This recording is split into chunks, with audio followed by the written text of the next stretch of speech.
Hello students, welcome back. आज है अपनी एक्सरसाइज 3.1। तो देखिए इसका फर्स्ट क्वेश्चन, ये अपने को मैट्रिक्स ए दिया हुआ है। ठीक है, अब इस मैट्रिक्स ए के बेसिस पे हमें आंसर देने हैं। फर्स्ट क्या है, देखो, the order of the matrix. First जो इसका पार्ट है उसमें हमें क्या बताना है, इस मैट्रिक्स का ऑर्डर बताना है, इस आव्यूह की कोटि बतानी है। ठीक है, तो देखिए आव्यूह की कोटि क्या होती है, नंबर ऑफ रोज मल्टीप्लाई का साइन नंबर ऑफ कॉलम। तो देखिए यहाँ कितनी रो हैं, 1 2 3, 3 रो हैं। कॉलम कितने हैं, 1 2 3 एंड 4 कॉलम है। तो इसका जो ऑर्डर होगा, इसकी जो कोटि होगी वो क्या होगी, 3/4 होगी। ठीक है, तो इसका जो फर्स्ट आंसर है हम क्या लिख देंगे कि order of matrix equal to 3/4। ठीक है, 3/4 इसका ऑर्डर होगा। सेकेंड क्वेश्चन देखिए, द नंबर्स ऑफ एलिमेंट्स। इस मैट्रिक्स में कितने एलिमेंट हैं ये हमें बताना है। ठीक है, अब देखो सीधी सी बात है, यदि अपने को फॉर्मूला याद नहीं है तो हम तो काउंट करके भी बता सकते हैं इसके अंदर, तो है ना, बिल्कुल। ये तो एक सामान्य सा क्वेश्चन होगा। वैसे हम देखें तो m/n ऑर्डर का मैट्रिक्स है, तो उसमें जो नंबर ऑफ एलिमेंट्स हैं, अवयवों की संख्या है, वो क्या होती है, mn होती है। Number of row into number of column, तो ये बन जाएगा 3 × 4 यानी 12 है। ठीक है, तो इसमें कितने एलिमेंट हो गए, 12 एलिमेंट हो गए। अब देखो थर्ड, राइट द एलिमेंट्स। हमें ये अवयव बताने हैं, ये एलिमेंट बताने हैं कि इनकी वैल्यू क्या होगी। तो A13 का मीनिंग क्या है, फर्स्ट तो है रो, थर्ड है कॉलम। तो फर्स्ट रो थर्ड कॉलम का एलिमेंट बताना है। तो देखो ये फर्स्ट रो हो गई और ये थर्ड कॉलम हो गया, तो एलिमेंट है वो क्या है, 19 है। तो कैसे लिखेंगे इसको, देखो A13 इक्वल क्या है, 19। ठीक है, फिर आगे है A21 का मीनिंग क्या हो गया, सेकंड रो फर्स्ट कॉलम। तो सेकंड रो फर्स्ट कॉलम, तो सेकंड रो फर्स्ट कॉलम का एलिमेंट क्या होगा, 35 होगा। तो A21 क्या होगा, 35 होगा। Similarly A33 third row third column, ये थर्ड रो है और ये थर्ड कॉलम है, क्या है एलिमेंट, -5। तो A33 इक्वल क्या होगा, -5। A24 second row fourth column का एलिमेंट, ये सेकेंड रो है, ये फोर्थ कॉलम है, तो एलिमेंट क्या है, 12 है। तो A24 इक्वल 12 है। A23 second row third column क्या है, 5/2। तो A23 इक्वल क्या होगा, 5/2 होगा। ठीक है, तो ये था अपना फर्स्ट क्वेश्चन। सेकेंड क्वेश्चन देखो, if a matrix has 24 elements. एक आव्यूह में 24 अवयव हैं। What are the possible orders it can have. इसकी संभावित कोटियाँ क्या होंगी, इसके पॉसिबल ऑर्डर क्या क्या हो सकते हैं। What if it has 13 elements. यदि इसमें 13 अवयव होते तो क्या होता। अब देखो नंबर ऑफ एलिमेंट, अवयवों की संख्या है 24, तो पॉसिबल ऑर्डर लिखने हैं, संभावित कोटियाँ लिखनी है। तो क्या करना है, इस 24 को हमें क्या करना है, प्रोडक्ट ऑफ 2 नंबर की फॉर्म में लिखना है, यानी m × n फॉर्म में लिखना है। m × n, तो m और n दोनों ही क्या होंगे, नेचुरल नंबर होंगे। ठीक है, m and n both are natural number. तो 24 को m × n फॉर्म में लिख दो, यानी हमें इसके 2 फैक्टर करके लिखने हैं।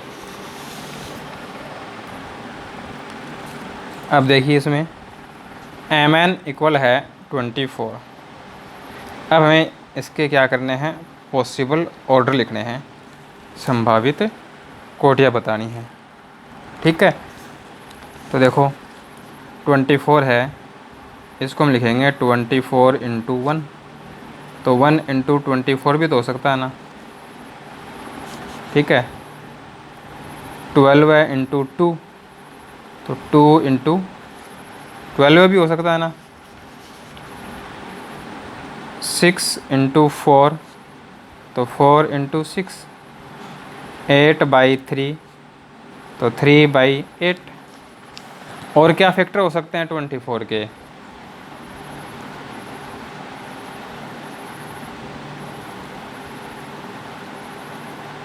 यही होंगे।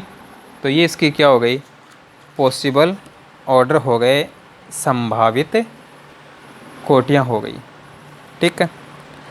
अब इसमें क्या कह रहा है कि यदि इसमें 13 एलिमेंट होते, mn इक्वल 13 होता, तो इसके पॉसिबल ऑर्डर क्या होते? तो 13 है तो प्राइम नंबर है, तो इसके फैक्टर तो होंगे नहीं। तो इसकी जो पॉसिबल ऑर्डर्स है, जो संभावित कोटियाँ हैं, वो क्या होंगी? 1/13 एंड 13/1। ठीक है। तो ये था अपना क्वेश्चन नंबर 2। क्वेश्चन नंबर 3 है, वो भी सेम ऐसा ही है। ये देखिए question number 3, if a matrix has 18 elements, जो अवयव है उसमें 18 अवयव हैं, तो इसकी संभावित कोटियाँ क्या होंगी, पॉसिबल ऑर्डर क्या होंगे? और जब इसमें 5 एलिमेंट हैं तो इसकी पॉसिबल ऑर्डर क्या होगी?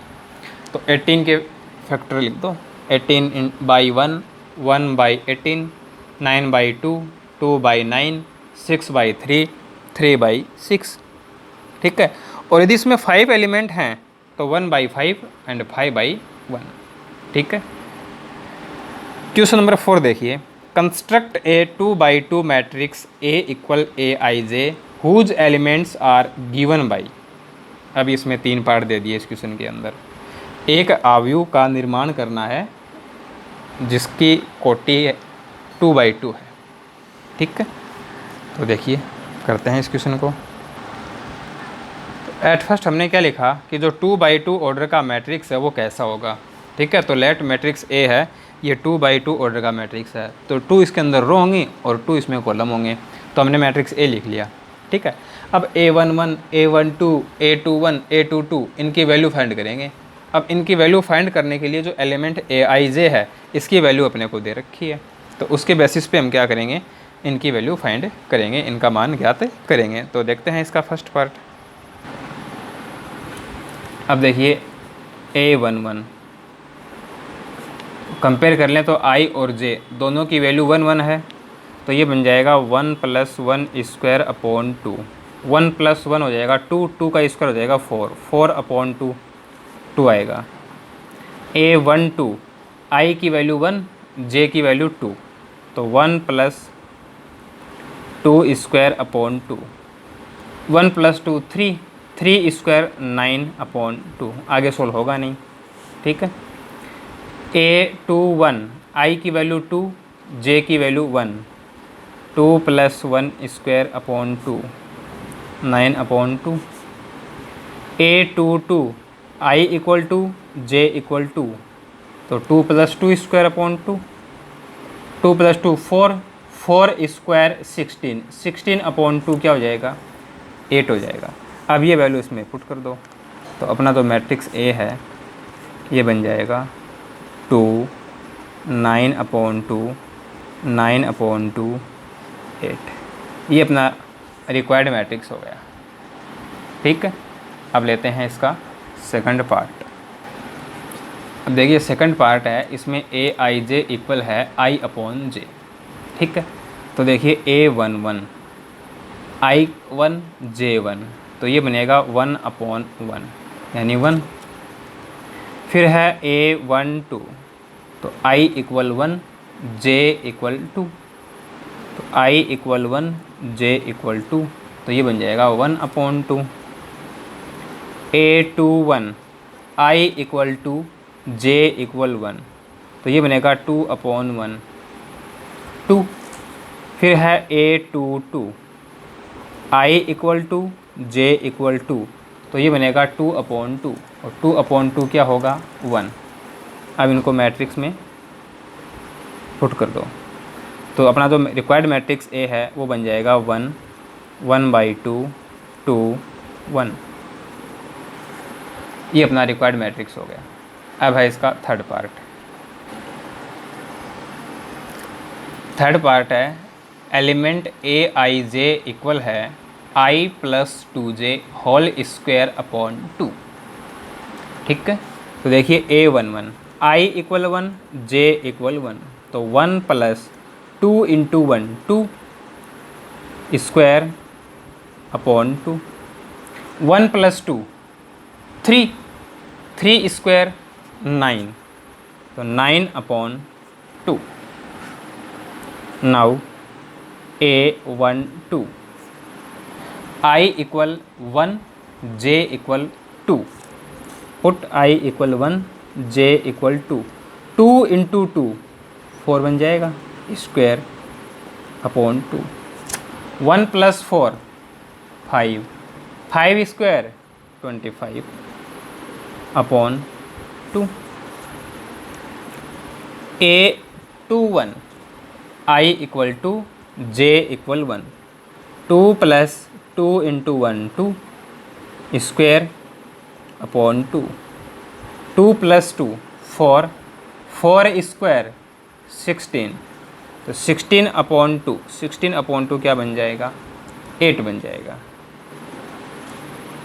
A22 I equal to j equal to 2 plus 2 into 2, 2 into 2 क्या बन जाएगा 4 बन जाएगा स्क्वायर अपॉन 2।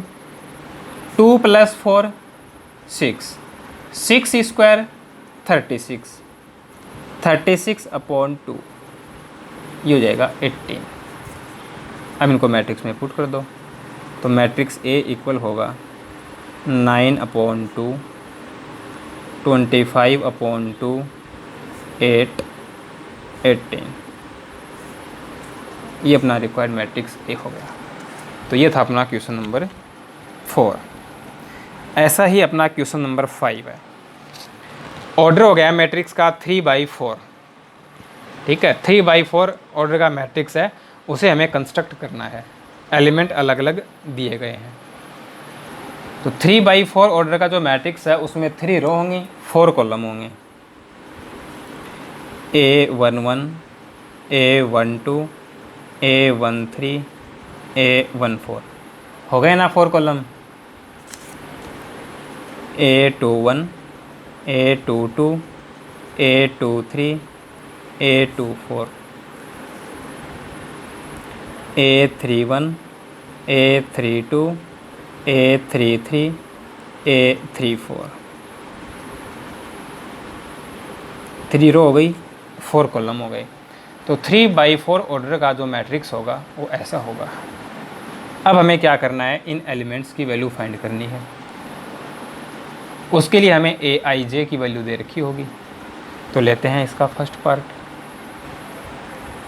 फर्स्ट पार्ट है, इसमें एलिमेंट Aij इक्वल है 1/2 मॉड्यूलस -3i प्लस j।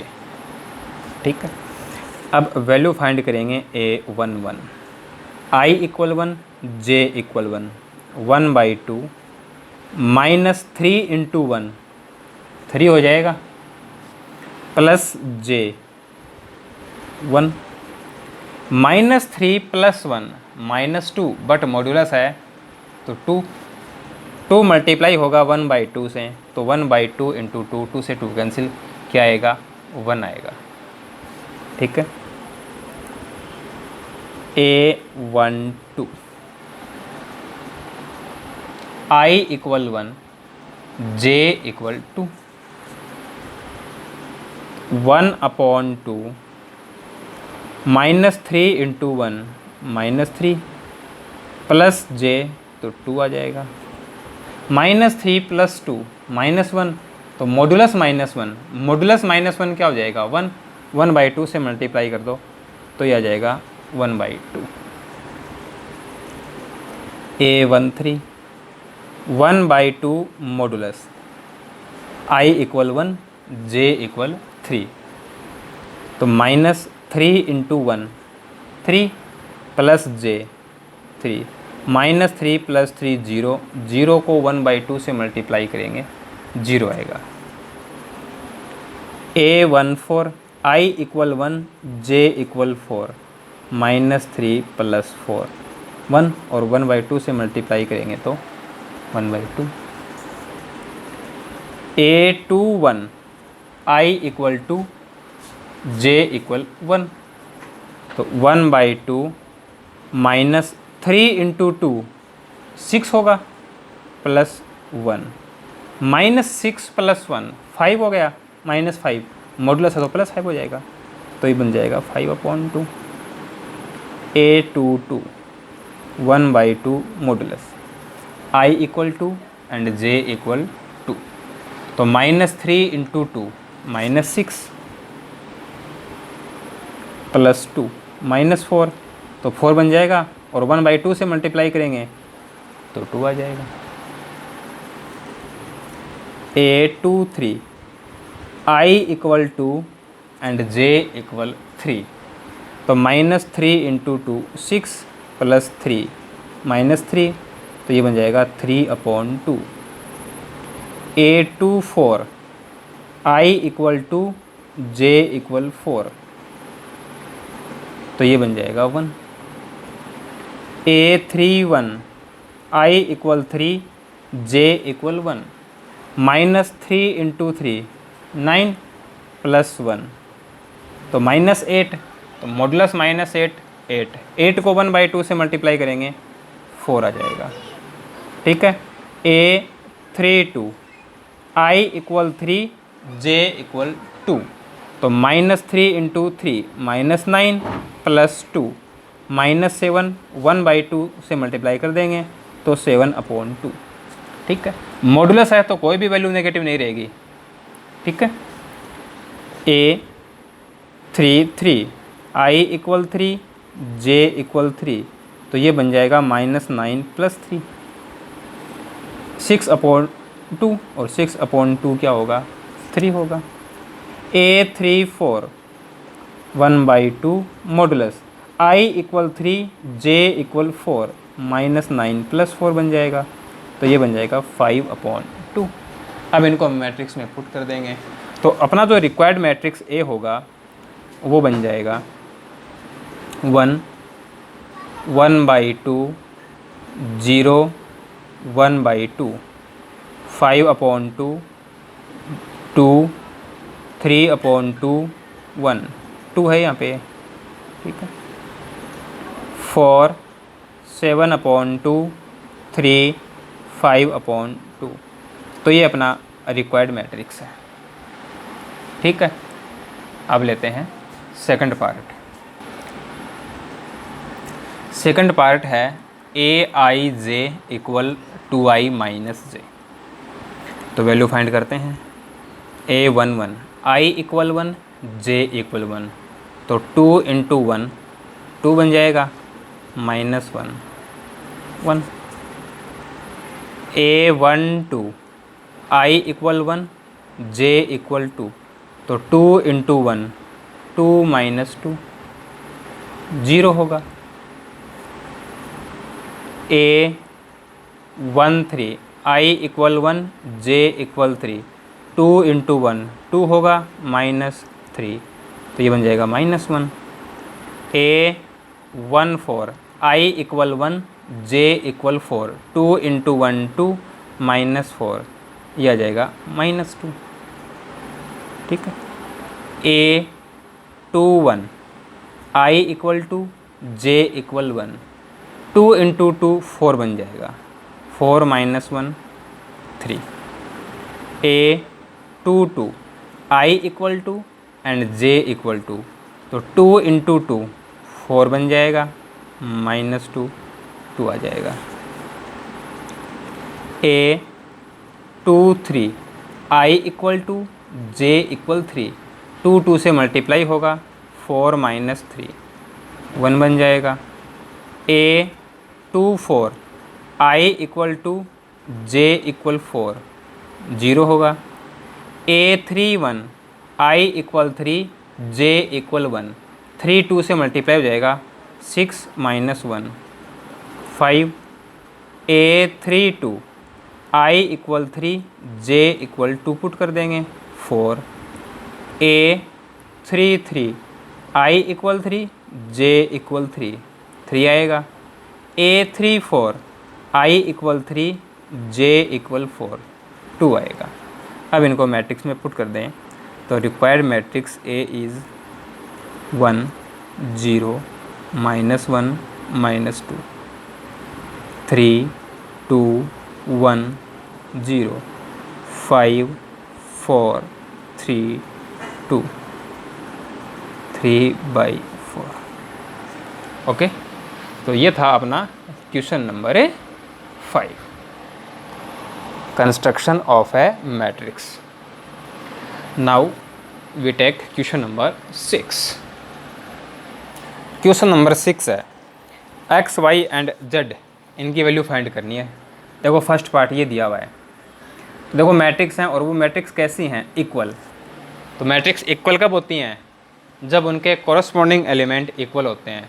तो कंपेयर कर दो, एक्स वाई जेड की वैल्यू आ जाएगी। देखो यहाँ पे तो 4 है और यहाँ पे y है, तो y इक्वल क्या बन जाएगा 4, यहाँ 3 है और यहाँ z है, तो z इक्वल क्या बन जाएगा 3, यहाँ x है यहाँ 1 है, तो x की वैल्यू क्या बन जाएगी 1। तो जो कॉरस्पॉन्डिंग एलिमेंट है ना, उनको कंपेयर करना है बस। सेकेंड पार्ट लेते हैं। देखिए ये दिया हुआ है, बोथ मैट्रिक्स आर इक्वल, ठीक है। ऑन कंपेयरिंग कॉरस्पॉन्डिंग एलिमेंट, संगत अवयवों की तुलना से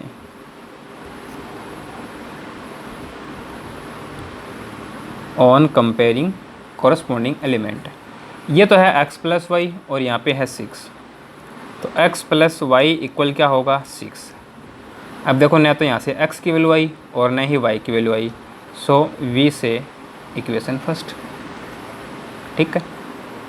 अब देखो यहाँ पे क्या है 5 + z और यहाँ पे क्या है 5, तो 5 + z इक्वल 5, 5 से 5 कैंसिल हो जाएगा, z इक्वल क्या आ गया 0, z की वैल्यू क्या हो गई 0 हो गई, ठीक है। यहाँ है एक्स वाई और यहाँ पे है 8, एक्स वाई इक्वल क्या हो जाएगा 8 हो जाएगा, से इक्वेशन 2। अब इक्वेशन 1 और इक्वेशन 2 को सोल्व करेंगे और एक्स वाई की वैल्यू मिलेगी अपने को। तो देखो फ्रॉम इक्वेशन 1 एंड 2, यहाँ से हम कह सकते हैं कि y इक्वल होगा 8/x या x इक्वल 8/y, और वो जो वैल्यू होगी वो इक्वेशन 1 में पुट कर देंगे। तो x + 8/x इक्वल 6, एलसीएम लेंगे या कहें कि x है वो x से मल्टीप्लाई हो जाएगा, तो x² + 8/x इक्वल क्या होगा 6। तो x² क्रॉस मल्टीप्लाई कर देंगे 6x और इधर आएगा माइनस हो जाएगा, +8 इक्वल 0। अपनी ये एक क्वाड्रेटिक इक्वेशन बन गई, द्विघात समीकरण बन गई। अब इसको सोल्व करना है, ठीक है। तो x - 4 x - 2 हो जाएंगे इसके फैक्टर, x - 4 0, x - 2 0, x - 4 0 है तो x इक्वल 4 होगा, x - 2 0 है तो x इक्वल 2 होगा। x इक्वल 4, दिस इम्प्लाइज, यहाँ पुट कर दो y equal 8/4 2 and x equal 2, then y equal 8/2 4, ठीक है। अब देखो सो जब हमने x इक्वल 4 लिया है तो y क्या रहेगा 2, z 0 and x equal 2, then y equal 4, z equal 0, ठीक है। ये इसका सॉल्यूशन हो गया। Now we take part 3। अब देखिए पार्ट 3 ये दिया हुआ है, ठीक है। कंपेयर करते हैं, तो x + y + z equal 9 equation 1, x + z equal 5 equation 2, y + z equal 7 equation 3। अब इन इक्वेशंस को सोल्व करेंगे, ठीक है। तो from equation 1 and 2, from equation 1 and 2 x + z की वैल्यू 5 पुट कर दो, तो तो अपने को मिलेगा y + 5 = 9। तो यहाँ से y की वैल्यू क्या हो जाएगी 4। From equation 1 and 3 y + z की वैल्यू 7 पुट कर दो, x + 7 = 9, सो x = 2। x की वैल्यू आ गई, y की वैल्यू आ गई। चाहे तो इक्वेशन 2 में x की वैल्यू पुट कर दो, चाहे इक्वेशन 3 में y की वैल्यू पुट कर दो, क्या मिल जाएगा z मिल जाएगा। तो फ्रॉम इक्वेशन 2 x + z, तो 2 + z = 5, तो यहाँ से z की वैल्यू क्या हो जाएगी 3। तो ये अपना सॉल्यूशन हो गया, x = 2, y = 4, z = 3। ये अपना आंसर हो जाएगा। अब देखिए question number 7, a, b, c व d का मान ज्ञात करना है। We have to find the value of a, b, c and d। Matrix equal है, ठीक है, सेम वही क्वेश्चन है 6 वाला ही। कंपेयर कर दो कॉरस्पॉन्डिंग एलिमेंट को, तो a - b = -1, इक्वेशन फर्स्ट। यहाँ से देखो 2a - b = 0, इक्वेशन 2। अब पहले हम क्या कर लेते हैं, इक्वेशन 1 और 2 को सोल्व कर लेते हैं, ठीक है, या एक बार के लिए सारी इक्वेशन लिख लो, तो ये सब नहीं है। देखो 2a + c क्या बन जाएगा 5, इक्वेशन 3, एंड 3c + d ये बन जाएगा 13, से इक्वेशन 4। अब देखो इक्वेशन 1 और इक्वेशन 2 को लेंगे, तो यहाँ से 2a = b हो गया है ना, 2a - b = 0 है, तो 2a = क्या हो जाएगा b, तो b की वैल्यू हम 2a पुट कर देंगे। From equation 1 and 2 a - b, b की value 2a = -1, a - 2a -a,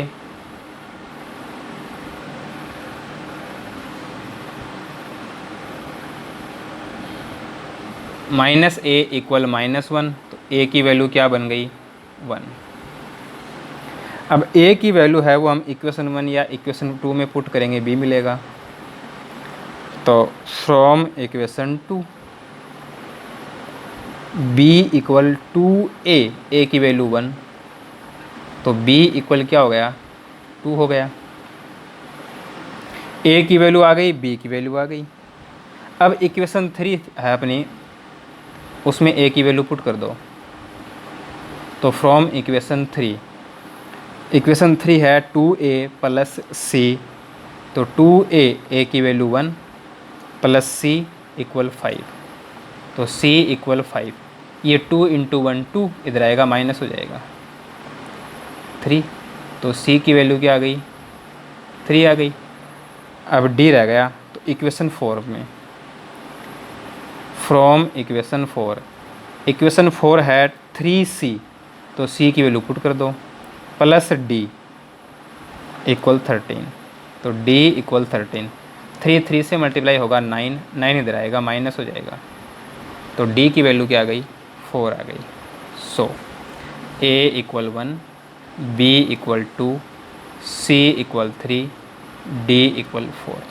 ये अपना आंसर हो गया, ठीक है। चलते हैं नेक्स्ट क्वेश्चन की ओर, क्वेश्चन नंबर 8। क्वेश्चन नंबर 8 है, matrix A = Aij m/n is a square matrix if. यह एक वर्ग आव्यूह है यदि। तो ये जो मैट्रिक्स है वो स्क्वायर मैट्रिक्स कब होगी, वर्ग आव्यूह कब होगा, जब m और n की वैल्यू क्या हो इक्वल हो। तो अपना जो ऑप्शन है C ये राइट हो जाएगा, m = n। Okay, now question number 9। Question number 9 है, इसमें हमें x y की वैल्यू बतानी है, ठीक है। अब x y की वैल्यू बताएंगे, तो इसके लिए अपने को दिया क्या है कि x and y make the following pair of matrices equal, कि दोनों जो मैट्रिक्स हैं ये इक्वल हो जाएं। तो इसमें x और y की वैल्यू क्या पुट करें कि दोनों मैट्रिक्स इक्वल हो जाएं, ठीक है। तो suppose that both are equal, then compare, on comparing corresponding element we have find value x and y, ठीक है। कंपेयर कर लेंगे कॉरस्पॉन्डिंग एलिमेंट को, संगत अवयवों की तुलना से हमें x और y की वैल्यू मिलेगी। अब देखिए ये है, हम लोग ये दो मैट्रिक्स दे रखी हैं, ठीक है। अब हमें x और y फाइंड करना है कि दोनों मैट्रिक्स इक्वल हो जाएं। तो संगत अवयवों की तुलना करेंगे ऑन कंपेयरिंग कोरस्पॉन्डिंग एलिमेंट, संगत अवयवों की तुलना से। तो देखो y + 1 इक्वल हो जाएगा 8, तो y इक्वल क्या बनेगा 7, ठीक है, y की वैल्यू 7 हो गई। अब यदि हम इसको कंपेयर करते हैं तो 5 = y - 2, तो यहाँ से भी y इक्वल क्या था 7, ये बात तो ठीक है। अब देखो a11 और b11 इक्वल करें, यानी 3x + 7 = 0, तो यहाँ से x की वैल्यू क्या आएगी -7/3। a22 b22 इक्वल लें, 2 - 3x = 4, तो 3x इक्वल बन जाएगा 2 - 4 - 2, x की वैल्यू आएगी -2/3। अब देखो यहाँ पे x है वो -2/3 आया, यहाँ पे x इक्वल -7/3 आया। तो ऐसा पॉसिबल है क्या? नहीं पॉसिबल है ना। तो इसमें अपना ऑप्शन बी राइट होगा कि फाइंड करना इनको पॉसिबल नहीं है, ज्ञात करना संभव नहीं है। नॉट पॉसिबल टू फाइंड, ज्ञात करना संभव नहीं है, ये अपना आंसर राइट हो जाएगा। अब है last question, question number 10। The number of all possible matrices of order 3/3 with each entry 0 और 1। 3/3 ऑर्डर के कितने मैट्रिक्स हो सकते हैं जिनका एलिमेंट या तो 0 हो या फिर 1 हो, ठीक है। 3/3 कोटि के ऐसे कितने अवयव बन सकते हैं जिनका प्रत्येक अवयव या तो 0 होगा या फिर 1 होगा। अब देखो हमें 3/3 ऑर्डर का मैट्रिक्स बनाना है, तो 3/3 ऑर्डर का जो मैट्रिक्स होगा उसमें कितने एलिमेंट होंगे 3 × 3 यानी 9 एलिमेंट होंगे। अब 9 एलिमेंट होंगे तो इसको हम परम्यूटेशन जो अपना कॉम्बिनेशन था उस कंसेप्ट से करेंगे इसको, ठीक है। अब हम ऐसा समझ सकते हैं कि हमें 9 जगह को भरना है, ठीक है ना। अपने पास कितने एलिमेंट हैं 9 एलिमेंट हैं, और उन 9 एलिमेंट को हमें 0 और 1 से क्या करना है फिल करना है, ठीक है। या तो हम वहाँ पे 0 लेंगे या फिर 1 लेंगे, ठीक है। अब देखो पहली बात हमें इसमें ये समझनी है कि रिपीटेशन अलाउ है या नहीं है, पुनरावृत्ति होगी या नहीं होगी। अब देखो यदि रिपीटेशन नहीं होगा तो अपना काम नहीं बनेगा, क्योंकि अपने को 9 एलिमेंट चाहिए होंगे, ये तो 2 ही हैं, तो इट मीन्स रिपीटेशन अलाउ है, ये तो कन्फर्म हो गया ना। तो जब रिपीटेशन अलाउ है तो अपना जो फॉर्मूला होता है वो होता है 2⁻⁴n, अपना जो फॉर्मूला है वो फॉर्मूला है n⁻⁴, ठीक है ना, n⁻⁴। ये अपना फॉर्मूला होता है जब रिपीटेशन अलाउ होता है, ठीक है। n क्या है, ये है नंबर ऑफ एलिमेंट, और r क्या है कि अपने पास कितना स्पेस है, ठीक है। तो इस क्वेश्चन की बात करें तो अपने को एलिमेंट यूज करने हैं 0 और 1, यानी n की जो वैल्यू है वो क्या है 2, और अपने पास जगह कितनी है r की वैल्यू कितनी है 9, ठीक है ना। 0 और 1 ये जो एलिमेंट हैं इन्हें हमें कितनी जगह भरना है 9 जगह पे भरना है। 9 अपने पास एक तरह से हम समझ सकते हैं कि 9 अपने पास ब्लैंक स्पेस हो गई, ठीक है। तो n की जो वैल्यू होगी वो क्या होगी 2, r की जो वैल्यू होगी वो क्या होगी 9, तो ये बन जाएगा 2⁻⁹, और 2⁻⁹ है वो क्या होता है 512 होता है। तो जो पॉसिबल मैट्रिसेस हैं वो कितने होंगे 512 होंगे। संभावित अवयवों की संख्या बराबर 2⁹ बराबर 512। तो ये अपना क्वेश्चन नंबर 10 है। इसी क्वेश्चन के साथ अपनी जो एक्सरसाइज है वो कंप्लीट होती है। एक नए कंसेप्ट और नई एक्सरसाइज के साथ अगली क्लास में फिर मिलेंगे। वीडियो को लाइक और शेयर ज़रूर कीजिएगा।